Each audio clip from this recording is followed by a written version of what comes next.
공동회에 주시는 말씀은 하나님을 존중히 여긴 사무엘이라는 제목으로 말씀을 나누려고 합니다. 지난주에는 하나님을 멸시한 이 엘리의 가문에 대해서 살폈죠. 오늘은 이 사무엘에 대해서 말씀을 나누려고 합니다.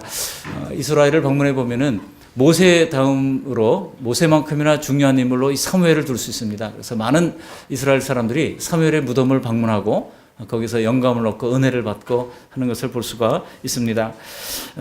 하나님께서 여기 30절 말씀에 뭐라고 그랬습니까? 나를 존중히 여기는 자를 내가 존중히 여기고 나를 멸시하는 자를 내가 경멸히 여기리라 말씀했습니다. 과연 하나님은 하나님을 존중히 여겼던 사무엘을 어떻게 존중히 여겨주셨는지 오늘 말씀을 통해서 함께 은혜를 나누고자 합니다. 그런데 하나님을 존중히 여기는 자들을 존중히 여기기 전에 먼저 사무엘은 어떻게 하나님을 존중히 여기는 자가 될 수 있었는지를 살피고 또 하나님이 어떻게 존중히 여겨주셨는지를 또 살피면서 그 결과로 이스라엘 민족에게 주어진 복을 함께 상고하도록 하겠습니다. 먼저 사무엘은 하나님을 어떻게 존중히 여겼습니까? 사무엘은 하나님 앞에서 정체성을 잃지 않는 방법으로 하나님을 존중히 여겼습니다. 하나님의 택한 백성, 하나님의 나실인이라고 하는 그런 자세를 가지고 날마다 하나님 앞에서 살았습니다.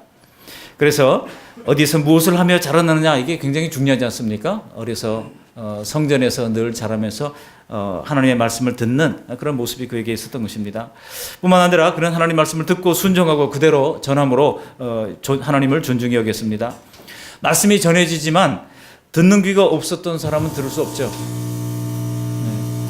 듣는 귀가 없었던 엘리 가문은요 들을 수가 없었습니다. 그러나 사무엘은 하나님 말씀을 듣고 자꾸 귀가 울리니까 말씀하니까 또 엘리가 부른 줄 알고 저를 부르셨습니까 하고 두 번씩이나 가서 이야기를 할 때 엘리가 깨달은 거예요. 이게 하나님이 말씀하시는 거로구나. 그러면 이제 하나님이 말씀하실 때 종이 듣겠나이다. 그렇게 얘기를 하라고 얘기하면서 그 음성을 듣게 합니다.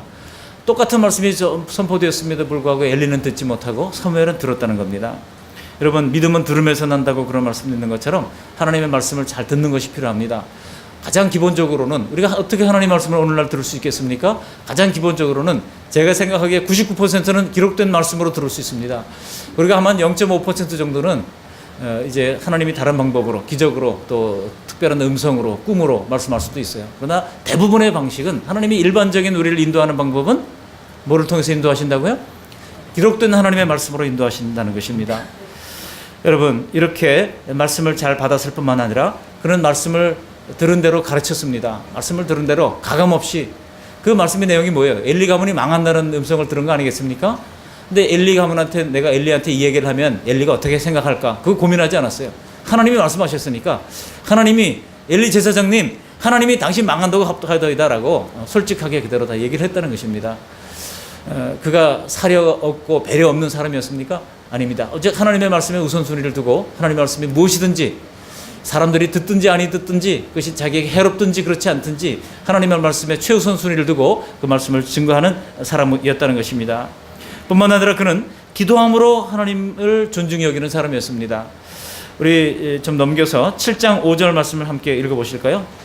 사무엘상 7장 5절입니다. 함께 읽어보십니다. 사무엘이 이르되 온 이스라엘은 미스바로 모이라 내가 너희를 위하여 여호와께 기도하리라. 미스바 부흥 집회를 열어놓고 그가 하는 말이 내가 너희를 위하여 여호와께 기도하리라. 이스라엘 백성들을 위하여 기도하겠다고 선포합니다. 또 앞으로 넘겨서 사무엘상 12장 뒤로 넘기는 건가요? 앞으로 넘기는 건가요? 12장 23절 말씀 함께 읽어보시겠습니다. 12장 23절 시작.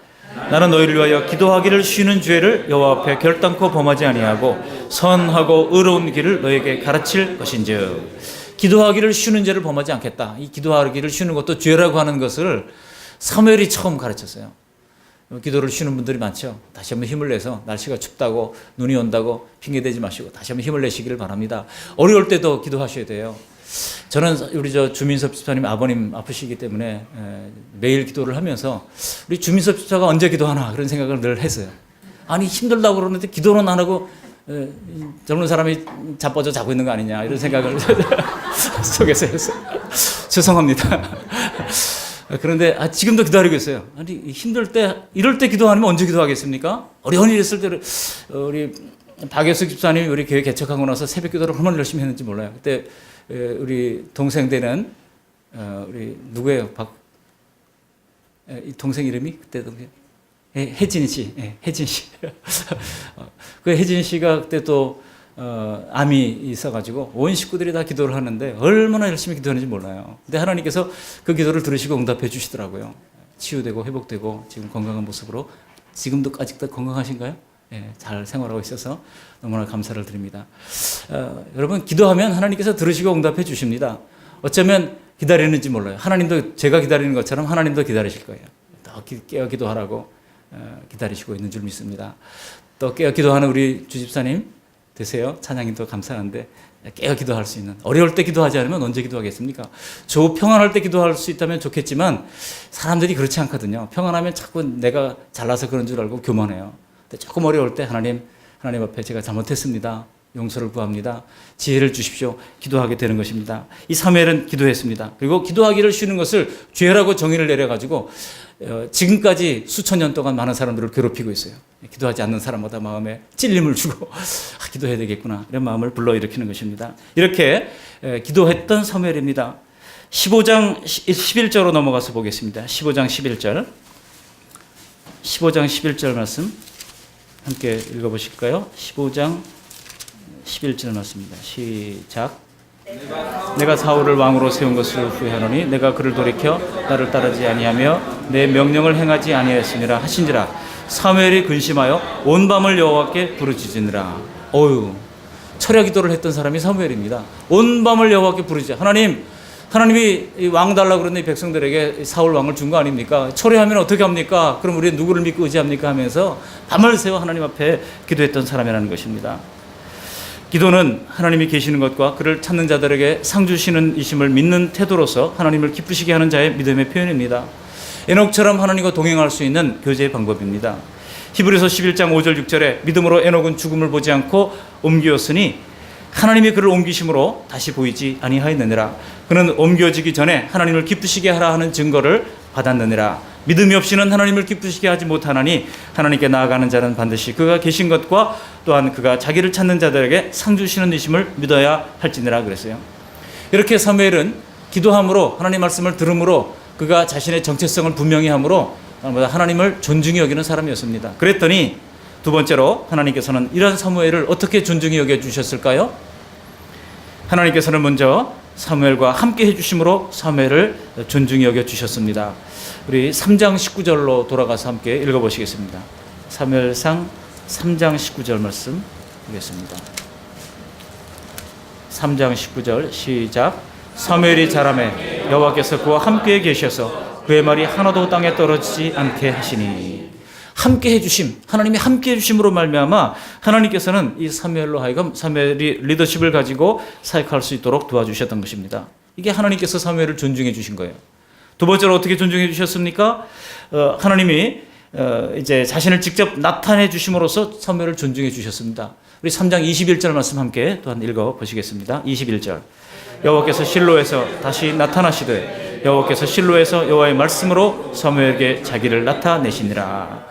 나타나시는데 오늘도 하나님이 나타내시는 방법은 말씀으로 나타내셔요. 기록된 말씀으로 나타내셔요. 환영으로 환상으로 나타내시는 것보다는 대부분 일반적으로는 이 기록된 말씀으로 나타나십니다. 하나님이 나타내 주심으로 사무엘을 존중히 여겨 주셨다는 것입니다. 세 번째로 하나님은 사무엘을 어떻게 존중히 여겨 주셨느냐? 사람들에게도 은총을 받게 하심으로 사무엘을 존중히 여겨 주셨어요. 우리 2장 26절 말씀 함께 읽어보십니다. 2장 26절. 26절. 아이 사무엘이 점점 자라매 여호와 사람들에게 은총을 더욱 받더라. 사람들에게도 은총을 받아요. 하나님께서 존중히 여겨주시니까 사람들로부터도 은총을 받는 그런 사람이 되더라는 것입니다. 여러분, 그래서 사무엘은 맡은 사명을 잘 감당할 수가 있었습니다. 그럴 때 하나님께서는요, 사무엘만 복을 받는 게 아니에요. 사무엘 주변에 있던 사람들이 복을 받고 사무엘이 소속되어 있는 나라가 복을 받는 역사가 일어났습니다. 그래서 사무엘이 주도로 이스라엘 백성들이 하나님 앞에서 이 미스바에서 회개운동을 하게 됩니다. 그리고 오직 여호와만을 섬기게 되는 은혜가 있게 됐던 것입니다. 7장 3절을 보시면은요, 너희 마음을 여호와께로 향하여 그만을 섬기라 그랬더니 백성들이 다 한결같이 미스바에 모여가지고 마음을 하나님께만 두고 하나님을 섬기겠습니다. 우리가 하나님 그 전에 잘못했습니다. 고백을 하고 그러므로 나라가 든든히 서는 역사가 일어나게 됐습니다. 하나님과의 관계가 회복되니까 하나님께서는 나라를 얼마나 든든하게 보호해 주셨는지 아십니까? 하나님께서 그의 기도를 들어주시고 여호와의 손이 사무엘과 함께하는 동안에 이 블레셋이 감히 겁이 나가지고 이스라엘을 쳐들어올 생각도 못했다는 겁니다. 그럴 때 사무엘은 그 평안함 속에서 자신만 계속 그 이제 영적 리더십의 모습을 가지고 살지 않았어요. 그는 사람들을 키우기 시작했습니다. 그리고 이제 영적 지도자들을 길러내는 그런 그 선지자 학교를 만들어 가지고 오늘날 말하면 신학교를 만들어서 다음 세대를 길러내는 일들을 잘 감당하게 됐던 것입니다. 말씀을 정리합니다. 하나님을 경멸히 여기는 자는 하나님께로부터 경멸히 여김을 받습니다. 하나님을 존중히 여기는 자는 하나님께서도 존중히 여겨주십니다. 함께 해주심으로 존중히 여겨주시고 또 사람들로부터 인정받게 하심으로 존중히 여겨주시고 또 그가 속한 이제 공동체와 나라가 복을 받게 하심으로 하나님께서는 존중히 여겨주십니다. 우리 2018년을 열면서 우리 그 말씀 교회가 이와 같은 하나님을 존중히 여기는 귀한 하나님의 백성이 다 되고 어려울 때마다 기도로 하나님 앞에 나아가 부르짖음으로 말미암아 하나님이 들으시는 은혜를 다 체험하는 저와 여러분들이 다 되시기를 주님의 이름으로 축복합니다. 아멘. 고마우신 하나님 감사합니다. 오늘 공동회의를 당하여 주신 말씀으로 이 말씀을 아멘으로 받고 또 이제 회의 가운데도 하나님 동행해 주시고 함께 해 주심으로 말미암아 하나님 홀로 영광 받아 주시옵소서. 예수님의 이름으로 감사하며 기도합니다.